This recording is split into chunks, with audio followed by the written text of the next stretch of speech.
Melhorou. Melhorou. Troquei a rede Wi-Fi.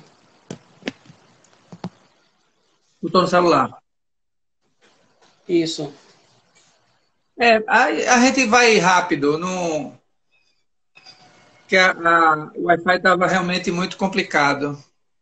Uhum.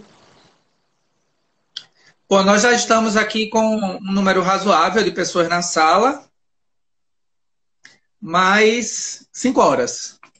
Então, vamos lá, Arthur, bora começar? Bora.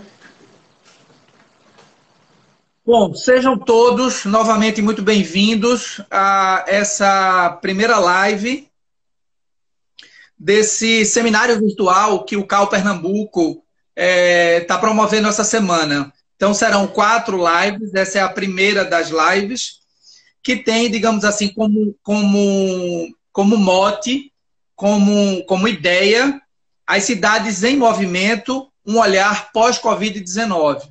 Então, a gente vai refletir um pouco e debater um pouco, nesse contexto, como é que fica a questão do urbanismo, a questão do planejamento das cidades, em relação a esse profissional que vai ser exigido nesse pós-normal, nesse pós-Covid. Então, a ideia é que esses quatro palestrantes, esses 4 convidados, eles possam contribuir com essa reflexão que todos nós, profissionais de arquitetura e urbanismo, estão fazendo nesse momento, frente a essa nova perspectiva que a gente tem aí pela frente em relação às nossas cidades. Muitas lives estão sendo feitas por diversas organizações e institutos, faculdades, universidades, abordando diversos aspectos do urbano. A gente tentou trazer um olhar um tanto quanto diferenciado, e por isso mesmo a gente inicia esse seminário pedindo ajuda aos universitários, pedindo ajuda, o apoio do olhar da geografia.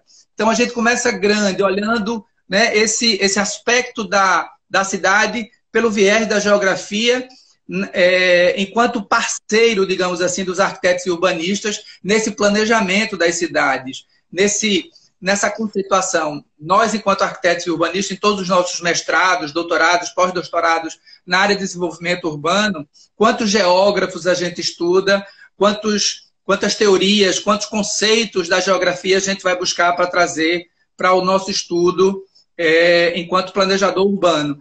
Então, a ideia foi essa, foi trazer um profissional dessa área para refletir junto com a gente essa perspectiva sobre a cidade pós-Covid-19. Bom, o nosso convidado de hoje, e eu inicialmente, Arthur, em nome do CAU Pernambuco, em meu nome particular, porque eu sou uma pessoa que lhe admiro muito, seu trabalho e sua dedicação e profissionalismo, como você conduz a sua vida profissional. Arthur Albuquerque, ele é geógrafo, é professor, é mestre de desenvolvimento e meio ambiente. Então, iniciamos bem esse seminário virtual, né, com a presença do Arthur, prata da casa, pernambucano da gema, né, que é importante a gente estar com esse olhar para dentro também do Estado, porque nós temos grandes profissionais aqui dentro e a gente precisa refletir, todos nós, enquanto arquitetos e urbanistas pernambucanos, geógrafos, sociólogos que trabalham a questão urbana, para ver de que forma a gente pode passar por tudo isso e dar um salto aí em relação às nossas cidades. Bom, Arthur, suas palavras iniciais para a gente poder começar esse bate-papo informal aí. Perfeito. Obrigado, Roberto.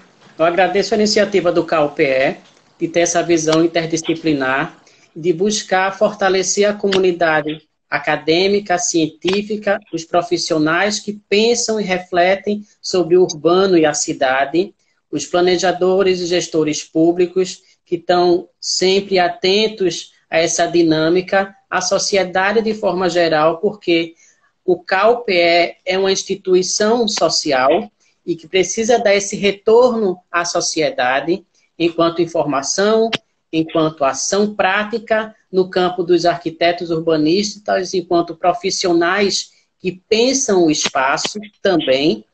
E eu fico muito grato e saúdo a todos pela iniciativa e ao público que está vendo essa live. De antemão, eu queria que nós pensássemos enquanto comunidade de reflexão e ação, mais do que de títulos. Arquitetos, urbanistas, geógrafos, sociólogos, assistentes sociais, mas sim enquanto comunidade de reflexão e ação prática sobre a realidade.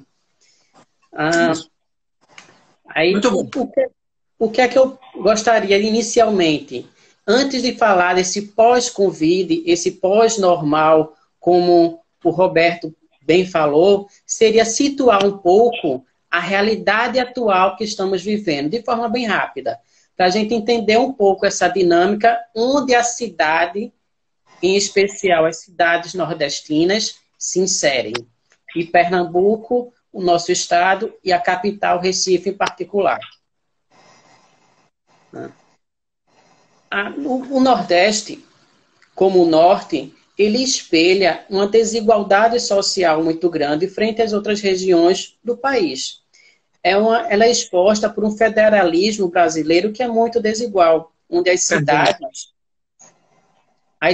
elas têm um peso de dependência muito diferente em relação aos repasses governamentais, ao Fundo de Participação dos Municípios, ao Fundo de Participação do Estado. E isso é uma herança de desigualdade que nós carregamos historicamente.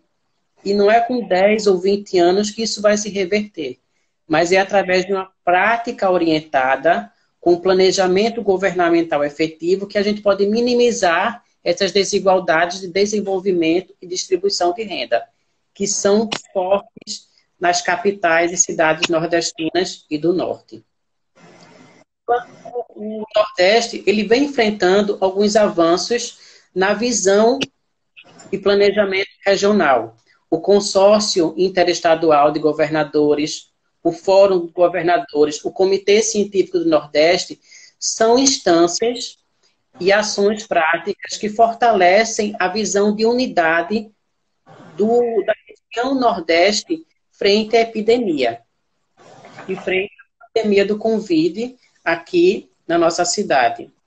Mas mais do que isso, é preciso entender que a gente precisa levar em conta, enquanto profissional, nas suas análises, o grau de vulnerabilidade socioeconômico das populações que são atingidas por essa epidemia e a variável de natureza cultural dessas populações. Isso vai gerar toda uma gama de fragilidades sociais e espaciais que os arquitetos urbanistas, quando pensam em espaço, que os geógrafos, que os sociólogos vão ter que se debruçar para pensar nessa nova fase, que é de uma endemia, que eu acho que na pós-pandemia, esse pós-normal, nós vamos entrar numa fase endêmica, onde a pandemia diminui, mas os surtos eles vão se dar de formas locais, de acordo com as circunstâncias locais, em grande parte, e de forma sazonal. Pelo menos é o que eu vislumbro, enquanto nova fase. Arthur, deixa eu chamar, em cima disso que você colocou, da questão desse traço cultural, que eu acho muito importante. A gente sempre costuma, nas lives, fazer um roteiro para até facilitar esse debate, esse diálogo aqui, né, essa reflexão que a gente faz com todo mundo que está aqui na sala com a gente. Então, Perfeito. assim, na tua visão, na visão do geógrafo, né, qual será, né, o Zeitgeist, aquele termo em alemão que a gente usa para traduzir essa questão do espírito do tempo. Então, qual é o espírito do tempo em relação a esse pós-Covid? Então, esse Zeitgeist, né? Essa terminologia que a gente usa tanto, às vezes, no mestrado, no doutorado, né? Esse espírito que vai, digamos assim, nortear essa nossa ação. E aí, complementando, em cima já o que você colocou, de que forma, né, a geografia e a geografia urbana, e aí eu chamo particularmente esse olhar da geografia urbana, pode nos ajudar nesse mundo pós-Covid, né? O que é que a gente pode extrair desse olhar da geografia? Ou seja, numa primeira reflexão, o que podemos trazer para esse debate de ideias de grandes pensadores que a gente tem, como Milton Santos, Lefebvre, Harvey, Castel, Roberto Lobato, enfim, tantos outros, né, que contribuíram com uma série de conceitos e conceitos que a gente está vivendo agora.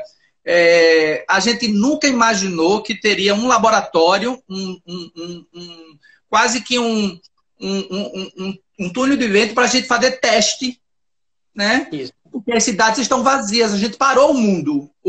A Covid-19 parou o mundo e a gente nunca imaginou que isso poderia acontecer para a gente testar algumas teorias, né? Então, do ponto de vista do meio ambiente mesmo, está sendo muito claro, desde aquela história dos golfinhos no canais de Veneza. Quer dizer, na realidade, os detritos que a gente tem no canal, provocado pelo excesso de carga nos canais, de movimentação, que faz aquele fundo se revirar com os detritos e faz a gente não enxergar nada naqueles canais. Então, a partir do momento que houve um assentamento, decantou tudo e a gente consegue ver os canais sem aquela sujeira do fundo revolta.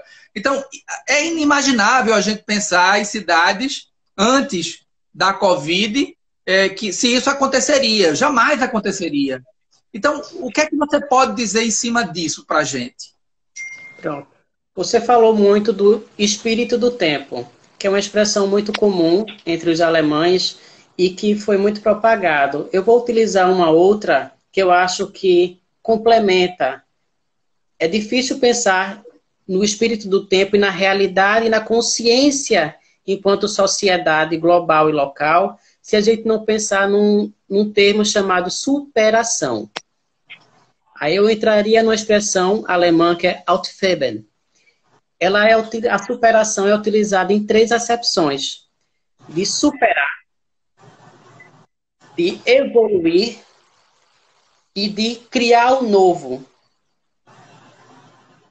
Essa é a visão do mundo que a gente precisaria retrabalhar para enfrentar uma crise que, muito mais do que uma crise sanitária, é uma crise que assume um caráter social. O espaço, ele passa a ser uma categoria sociológica. O vírus, ele é um fator natural, mas a sua propagação e os seus efeitos têm forte condicionante social das variáveis sociais presentes na configuração do espaço e presente também no nível socioeconômico e cultural de cada população no qual a pandemia se instala. E é preciso entender também essa escala de análise enquanto profissional, planejador territorial, enquanto cientista e enquanto pessoa na ação referente ao mundo. Qual a sua escala de ação? Como eu posso superar os meus padrões culturais que geraram uma situação de difícil superação? Qual a minha postura frente ao mundo? Aí isso me dá alguns nortes e traz a relevância de temas sociais para análise. Mecanismos de luta de classe, pobreza, desigualdade, injustiça social, deterioração dos recursos ambientais, desigualdades raciais e sociais nas estruturas urbanas. E quando você fala do tempo, espírito do tempo, eu trago a escala do lugar. O lugar, mais do que nunca, se tornou visível ou fragilizado. A gente tem o lugar enquanto espaço do cotidiano, do pertencimento, ligado à ideia de apego, dos nossos significados do dia a dia. É um espaço da identidade social e dos modos de vida, no qual o homem se apropria de determinada porção do espaço ou do território e ele vai ganhando significado de acordo com o uso que é dado a ele. Isso foi afetado, foi reduzido. Os espaços públicos não estão sendo ocupados, não estão sendo usados. As pessoas se restringem ao seu ambiente da casa. Você não convive, você não flana mais nas calçadas, você não consome. Isso mudou toda uma rotina e um modo de vida urbano em especial. e na cidade isso aparece de forma mais forte.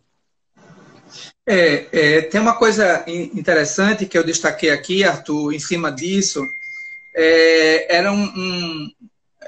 muito que está dentro da obra de Milton Santos, que assim, ele se refere às cidades como um espaço de liberdade para a cultura do povo, para a cultura popular, né? Em oposição a essa cultura midiática. Então, zerou tudo isso, né? Ou seja, é um espaço de solidariedade, né? De luta de quem está embaixo, né? Contra quem está em cima, porque a escassez que vem, né, produzida pelos esses que estão de cima vai afetar diretamente quem está embaixo. É por isso que você diz, essa questão social, hoje, ela ganhou contornos ainda mais urgentes, digamos assim. Isso. É por isso que eu trago não um conceito, mas a ideia de soberania social. O que seria isso? Seria o fortalecimento dos serviços essenciais de utilidade pública e estratégicos à questão social. O fortalecimento do SUS, enquanto complexo econômico, o fortalecimento da pesquisa e inovação tecnológica, as infraestruturas de logística e abastecimento emergencial, que se perderam nas últimas décadas. A Companhia Nacional de Abastecimento, que seria um braço instrumental para a gente poder criar um amparo de logística. A fome e a fragilidade que as pessoas estão sentindo nesse momento deveria ter sido fortalecido, mas existe a possibilidade desse retorno. Reforçar uma análise regional e as peculiaridades de cada região, para poder fortalecer a produção de artigos, produtos, insumos e serviços prioritários. O que acontece com os serviços de saúde hoje? Eles assumem um aspecto de recurso social sob a condição de raridade, pelo risco de esgotamento, seja na quantidade, na qualidade dos equipamentos, dos serviços profissionais ou insumos. Isso precisa ser visto. A gente pega o caso de alguns países nórdicos que tinham centrais de abastecimento para períodos de crise, próximo a equipamentos hospitalares. E uma segurança maior para aquela população num período anormal. E os períodos anormais vão vir com mais frequência, seja fenômenos climáticos, que estão de eventos extremos, que ocorrem com menores tempos de retorno, seja através de pandemias virais, que acometem a população e que ela precisa estar preparada. E como o espaço urbano vai se preparar para isso? Espaço urbano. Arthur, deixa eu trazer aqui na realidade, é mais uma reflexão do que uma pergunta. Juliano Dubé está colocando aqui, resta saber se o establishment realmente vai permitir esta grande mudança que a gente está falando, né? Ele não acredita muito, né, que essa mudança ela vai acontecer por si só, mas ela só vai acontecer se surgir uma nova forma de manter ou expandir os ganhos. Perfeito. Isso mexe um pouco com o que a gente chama de paradigma de planejamento estatal. Isso, a população e a sociedade, os formadores de opinião, têm um papel muito relevante nisso, e a massa social também. Hoje a gente vê, no Estado brasileiro, uma preponderância de questões ligadas mais a um viés político mais liberal. E a gente precisaria trazer um viés mais social, digamos assim. Que o Estado ele fosse mais presente e ele investisse em questões, como é que eu posso explicar? Você imagina, só assim nessa sua linha, você falou da questão da saúde, né, como um bem. Você vamos imaginar um cenário de um país como o Brasil, né, com essa quantidade, né, a população que o país tem, só com o sistema privado de saúde. Com toda a deficiência do SUS, Mas, assim, O SUS é uma coisa que a gente defende há anos, né?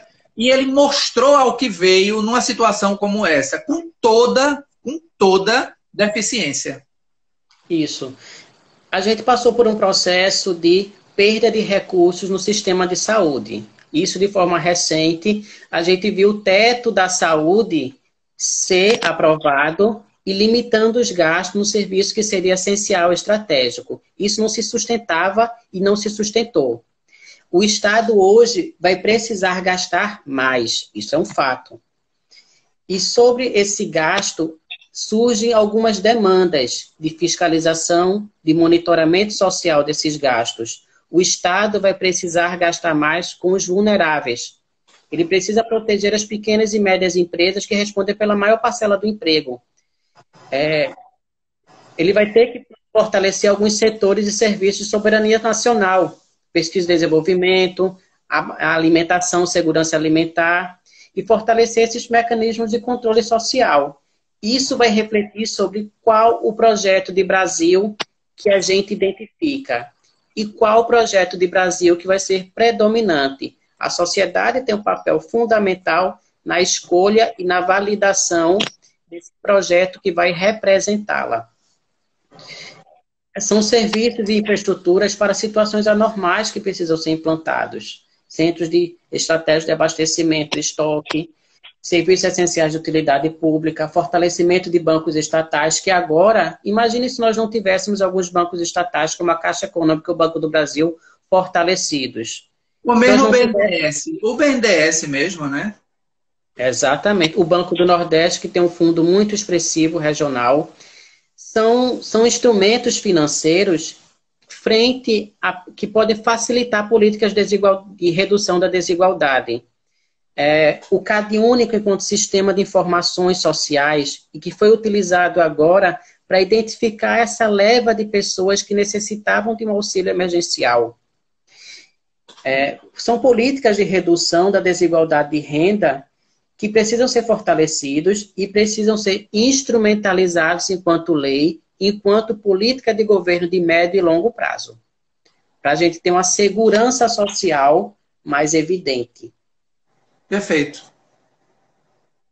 Eu espero que eu tenha conseguido responder um pouco. Sim. E aí, assim, do ponto de vista da geografia, o que é que a gente pode...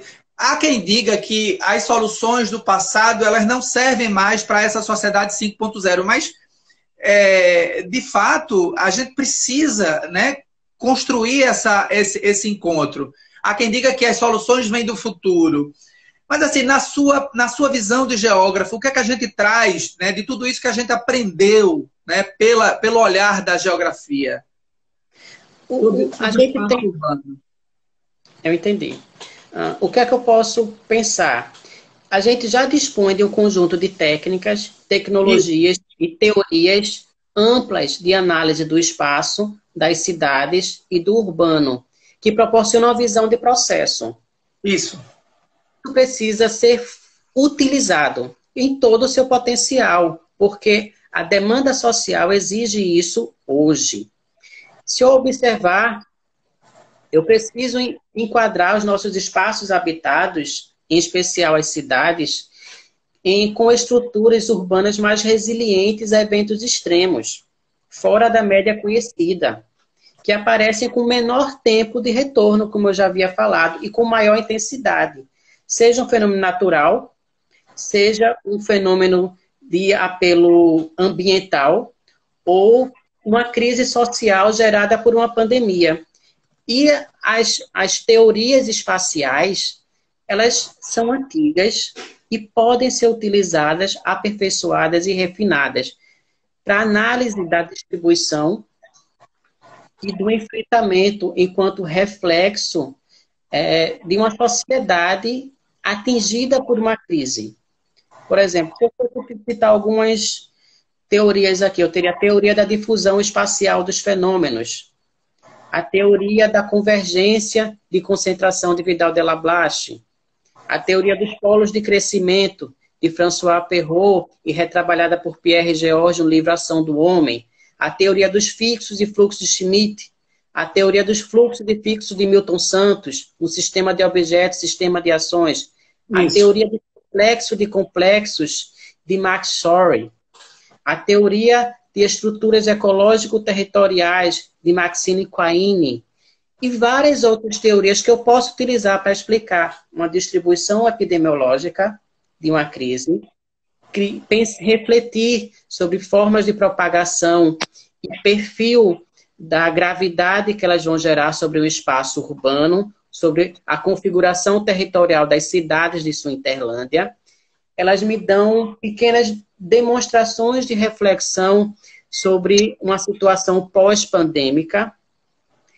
São teorias consagradas, não são novas, e que são e que podem ser utilizadas pelo geógrafo, pelo arquiteto. Um exemplo da teoria da difusão espacial. O vírus, ele afetou a cidade de Wuhan, na China. A partir da cidade de Wuhan, ele se propagou através de vetores, nossas infraestruturas de deslocamento, e atingiu outros pontos. É uma teoria de difusão espacial ponto a ponto. Aí, em seguida, eu tenho uma convergência desses pontos que ganham uma dimensão pandêmica maior e passam a se espraiar numa malha urbana e se concentrar numa grande região. Isso é uma convergência de pontos e uma concentração, uma outra teoria. Isso toma um vulto tão forte que irradia para outros pontos através de migrações pendulares, migrações entre municípios, entre nações, que hoje em dia é muito rápido pelas redes de conectividade espacial, a teoria dos povos em crescimento. E eu vou observando teoria por teoria e eu vou analisando, vou entendendo como isso se propaga e entendendo como a cidade se comporta e como as populações vão se comportar. Quando eu penso em um tempo lento e um tempo veloz, a gente observa que a cidade parou. Mas o que parou não foi o tempo, foi o ritmo da alteração, da mudança da estrutura social. Quanto mais lento esse ritmo de mudança, mais a nossa percepção de tempo parece lenta ou vai parecer veloz quando nós voltarmos ao cotidiano. Ao pós-normal.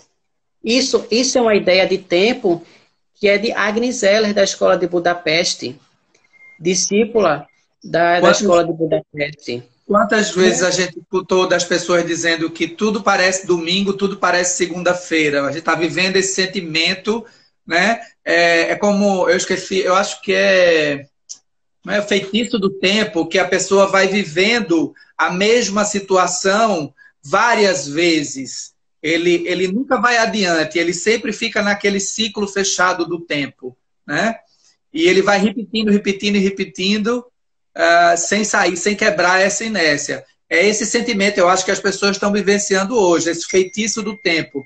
A gente acorda no domingo, acorda na segunda achando que é domingo, acorda na terça achando que é domingo, ou achando que é segunda, enfim, a gente está nesse feitiço do tempo.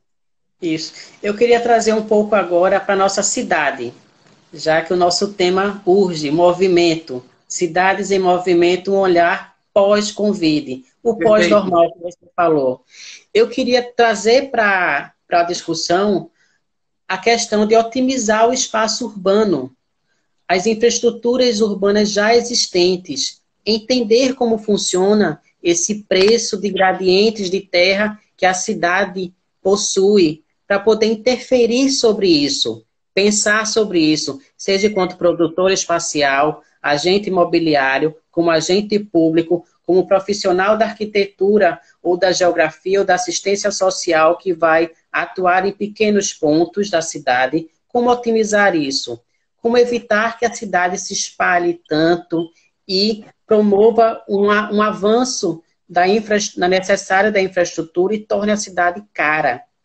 Como atrair investimentos nesse período de pós-crise sem vender a cidade como uma empresa, sem elencar pequenos pontos e esquecer o conjunto social. Como refletir, são reflexões, como pensar esses espaços urbanos, esses espaços subutilizados na cidade, sem se restringir a um processo de gentrificação, indo além disso, indo além de cidades e empresas, forçando a ideologia cultural para poder formar essa cidade mais atrativa.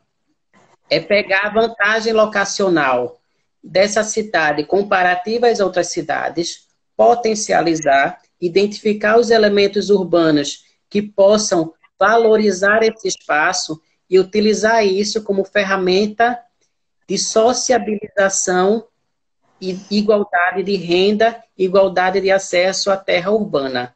Para isso, a gente tem um arsenal imenso no Estatuto da Cidade, com seus instrumentos ali aplicados, e que os arquitetos urbanistas são profissionais que têm um trato muito bom no uso desses instrumentos e que precisam ser fortalecidos. Não é inventar a roda, é utilizar a roda para fazer com que o pós-normal, o pós-Covid, ocorra de forma mais rápida e a gente minimize o efeito da epidemia. Perfeito. Teve uma pergunta aqui, enquanto você estava falando, eu acho que complementa o que você colocou. A Mayla perguntou qual é a sua visão sobre o que vai mudar no meio ambiente das cidades, né, pós esse movimento. O que muda na questão do meio ambiente das cidades? Isso é uma questão que envolve muito a questão da educação e formação sociocultural de determinado povo. Eu não poderia generalizar, por isso vai depender do grau cultural de cada população. Mas o que eu vislumbro são atividades, são questões mais de enfrentamento às vulnerabilidades sociais e ambientais, acesso a alguns serviços públicos de saneamento ambiental, de consciência e responsabilidade ambiental de algumas empresas e da sociedade. Isso cresceu muito agora nesse período de crise pandêmica na questão mais da solidariedade social. Essas iniciativas geraram fortalecimento desse viés e que eu espero que continue essa questão que são as virtudes, que eu posso chamar de virtudes teológicas. Esperança, para além do pensamento positivo. Fé sempre do que pode acontecer e pode melhorar. E a caridade, enquanto virtude. Isso pode nortear algumas ações dos indivíduos enquanto sociedade e da responsabilidade de representações sociais dessa sociedade na ação sobre o espaço e sobre a cidade. Perfeito. Arthur, mudando um pouquinho, assim, a gente falou um pouco sobre o que a gente pode trazer, né, nessa discussão e nessa reflexão. Na sua percepção, como seria esse profissional para lidar com esse pós-normal? Que planejador urbano é esse, né? Que urbanista é esse que vai ser exigido? A gente começa a refletir sobre a nossa formação enquanto arquiteto e urbanista diante de uma situação como essa, e a gente não encontra muito, digamos assim, alastreado um preparo para isso, ou de uma forma mais robusta, digamos assim. Que profissional é esse que vai ter que estar nas prefeituras, na gestão urbana, no controle urbano, apoiando a definição de políticas públicas voltadas para a política urbana? Fala um pouco da tua visão, ou se você já pensou sobre isso. Pronto. Eu sou funcionário público, sou planejador e geógrafo de um município metropolitano que responde pelo 4º PIB do Estado. E a gente se debruça cotidianamente sobre as demandas sociais que imperam numa cidade desigual, onde você tem bairros planejados, como a Reserva do Paiva, que tem um padrão habitacional e um padrão construtivo muito elevado, e você tem bairros muito próximos, com nível de renda e um padrão construtivo muito baixos. É preciso ter esse olhar diferenciado sobre a sociedade e que ele exige ações diferentes sobre determinado espaço. O CAL, por exemplo, ele vem influenciando agora, com essa ação, numa visão mais integrada. Essa visão que o profissional precisa ter é uma visão de diálogo, de escutar outras áreas profissionais, que possam contribuir para a sua ação efetiva no seu campo profissional. O geógrafo, ele pode observar o que o sociólogo, o cientista político estão tratando sobre o espaço, o que o arquiteto urbanista pensa, e nas suas áreas, eles tentam se complementar e fortalecer uma visão de mundo para o planejamento.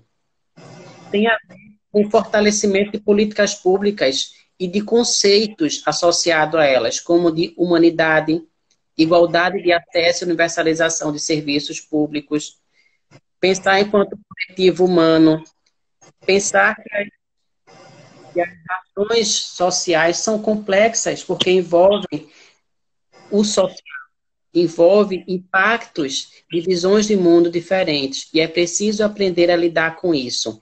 É preciso trabalhar esse conflito, né? E é preciso dominar as novas tecnologias e técnicas que estão em ascensão.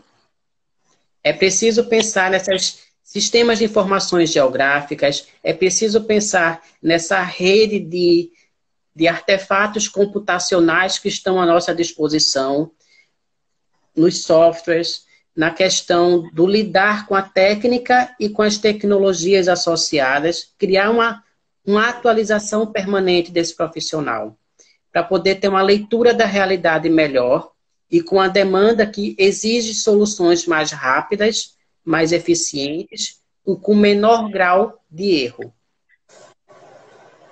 Perfeito. Arthur, pensando um pouco assim, poucas pessoas conhecem uma iniciativa de ex-dirigentes da ONU e várias personalidades do mundo, que é o Millennium Project. Né? O Millennium Project é um centro de pensamento mundial, né? Colaborativo, global, criado nos anos de 1990, né? Por meio do Smithsonian Institute, várias entidades, né? O Conselho Americano da ONU.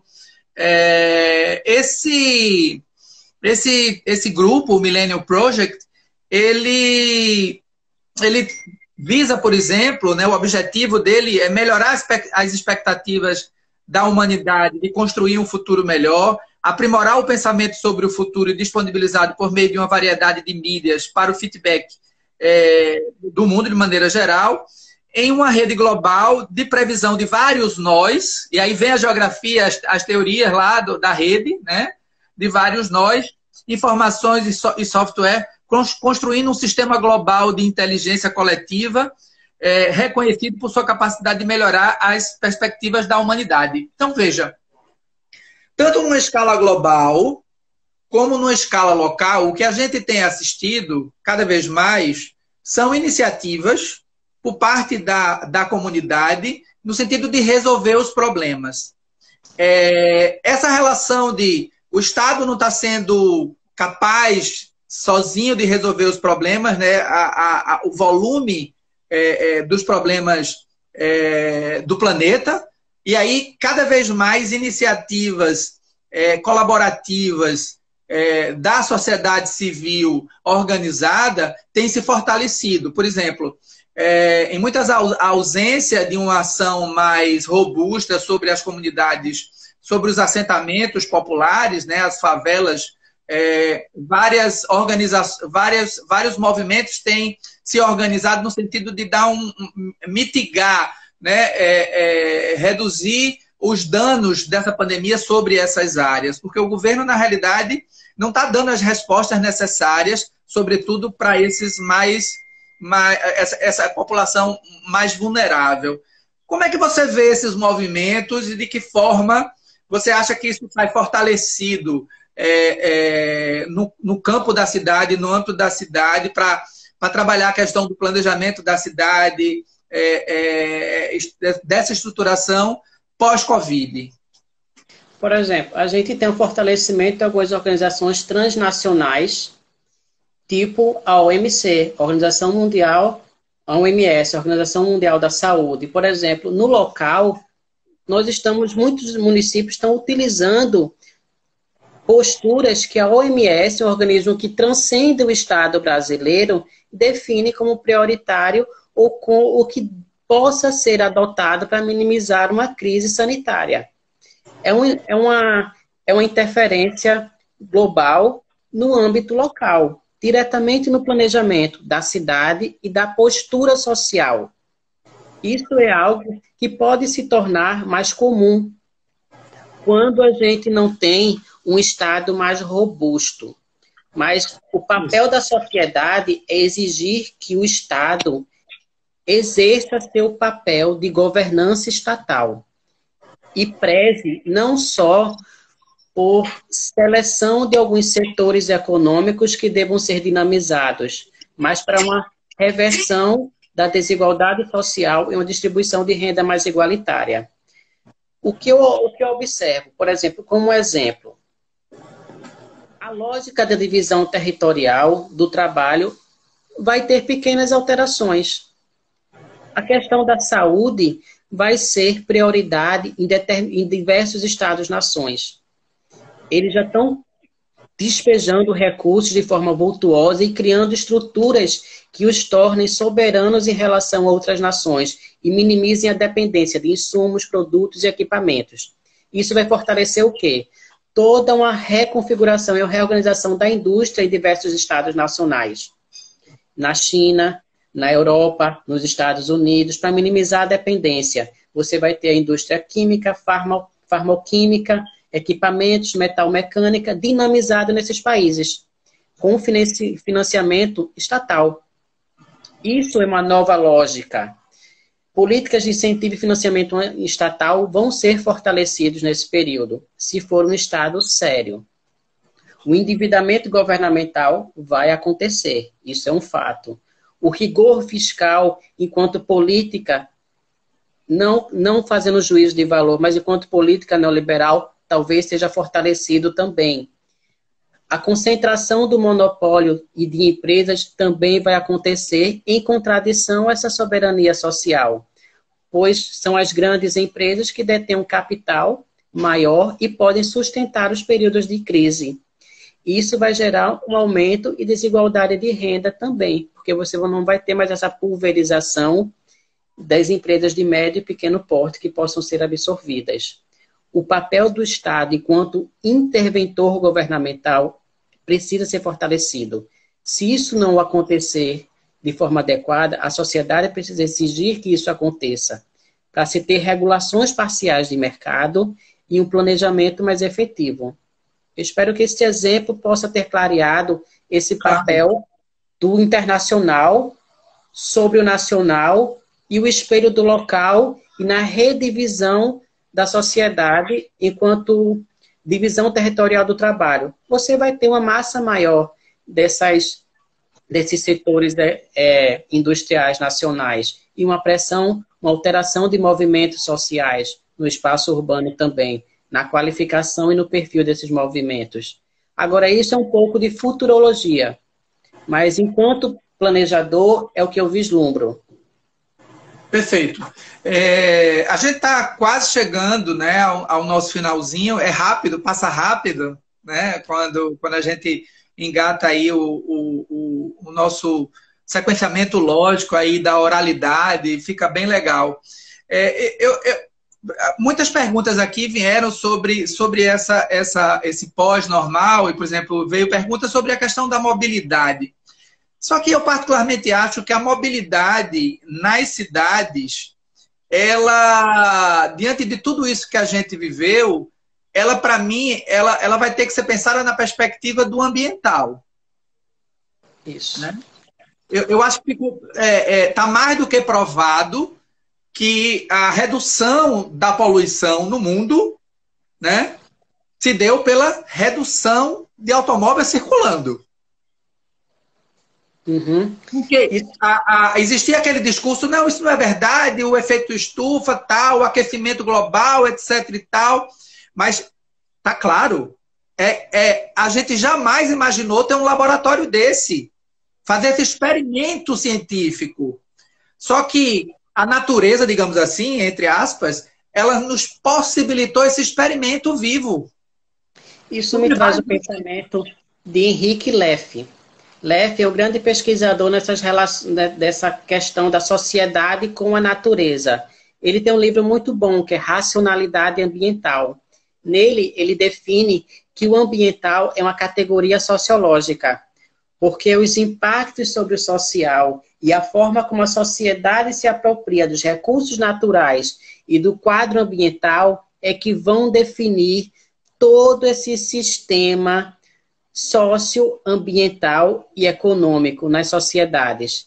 E isso exige uma nova postura social frente às fragilidades que se mostram do ambiente natural, para se ter uma conservação e uma preservação mais efetiva do que é essencial para a nossa qualidade de vida. Para você ter ideia, a NASA ela monitora os fenômenos sísmicos no planeta. E houve uma redução dos fenômenos sísmicos. Assim, é uma coisa que a gente precisa pensar. Assim, esse restart, esse freio de arrumação que veio a partir da pandemia, o que vai ficar de lição para a gente. É claro que aí vem o ceticismo, ou vem a descrença, não vai mudar nada, o homem é assim, é assado, não vai mudar, mas eu acredito que a postura sobre a abordagem, em muitos aspectos, pelas próprias empresas, inclusive, porque elas vão ter que repensar os seus ganhos e o seu valor, o valor da empresa, ela vai ter que ser repensada, e algumas empresas já estão fazendo isso, né? Já estão começando a refletir sobre isso. Como é que a gente poderia ter mais reflexão sobre isso, em cima dessa questão do ambiente, da cidade? Por exemplo, o papel de alguns fundos soberanos. Eu não lembro se é a Suécia ou a Noruega, que tem um fundo soberano que investe em diversos papéis, em empresas que extrapolam seu espaço nacional.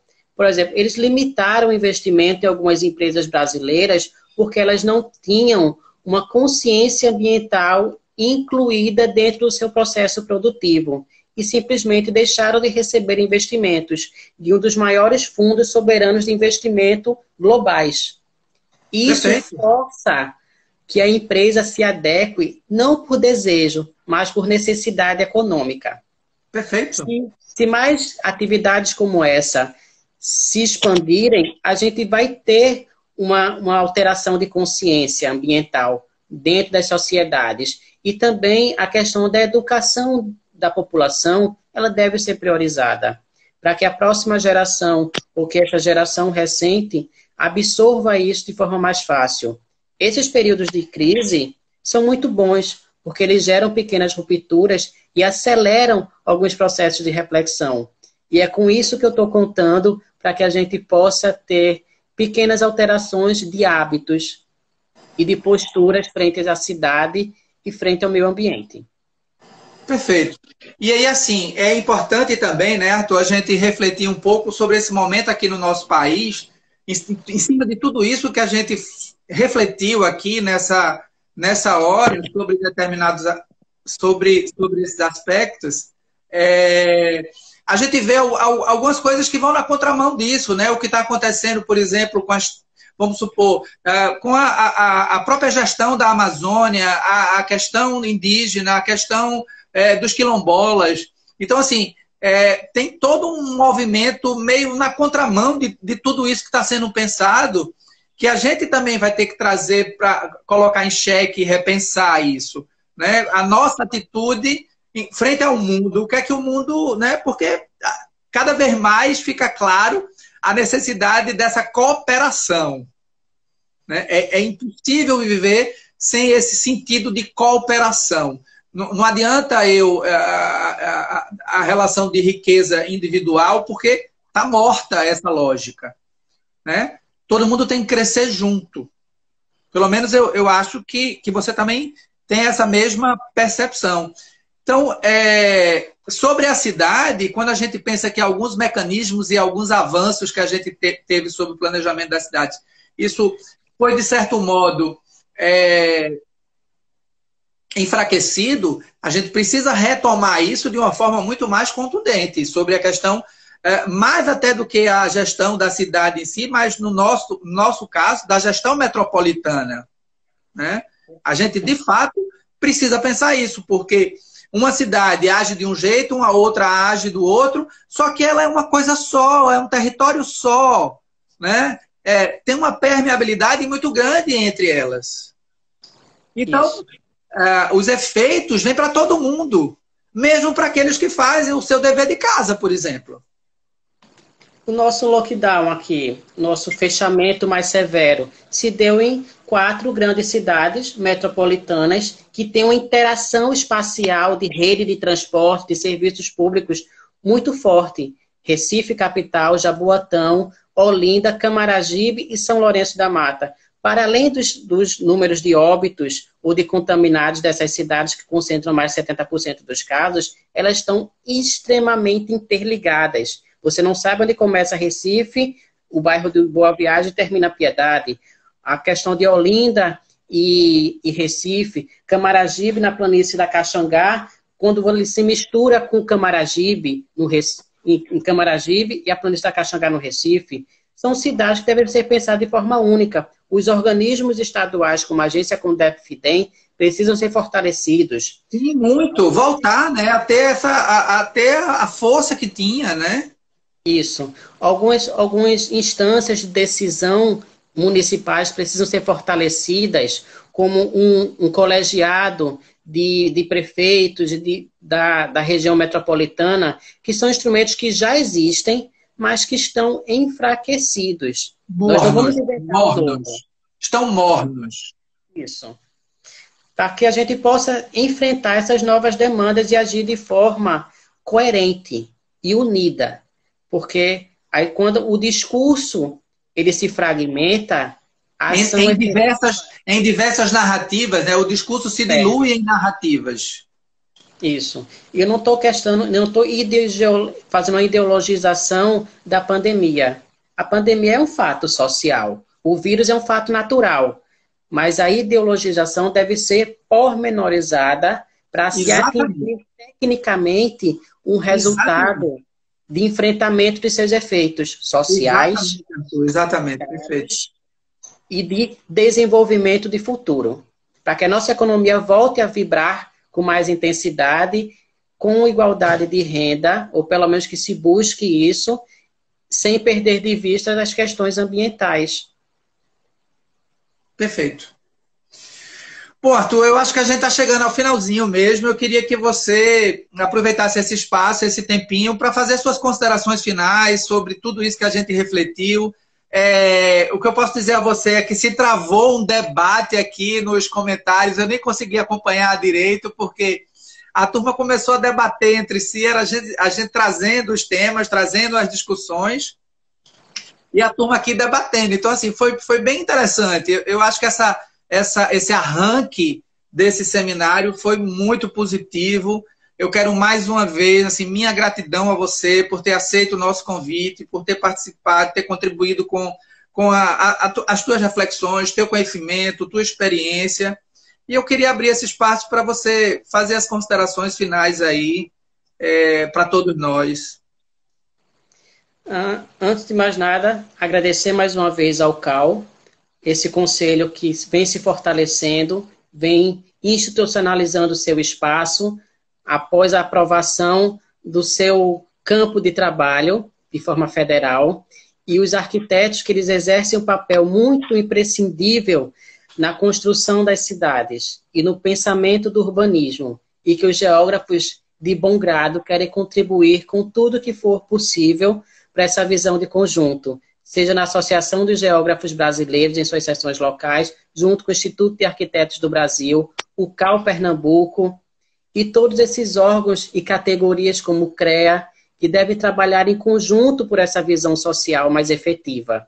E pensar que a gente não pode se assustar com o novo. Ele costuma ser atrelado a uma oposição do velho, mas não. E nem sempre o novo é melhor. Mas é preciso se adequar a essa nova vida que possa surgir, ou esses novos aspectos que vão surgir, para que a gente enfrente de maneira clara, observando a realidade urbana, a cidade, suas fragilidades e a questão social de forma muito cuidadosa, para que a gente tenha uma sociedade mais igualitária. Esse é o meu desejo e a ação prática que eu vou exercer. Perfeito. Brilhante encerramento. Obrigadíssimo e até uma próxima oportunidade. Obrigado a todos que contribuíram aí com o debate, que participaram aí com a gente. E vamos então para a próxima live, né? Amanhã.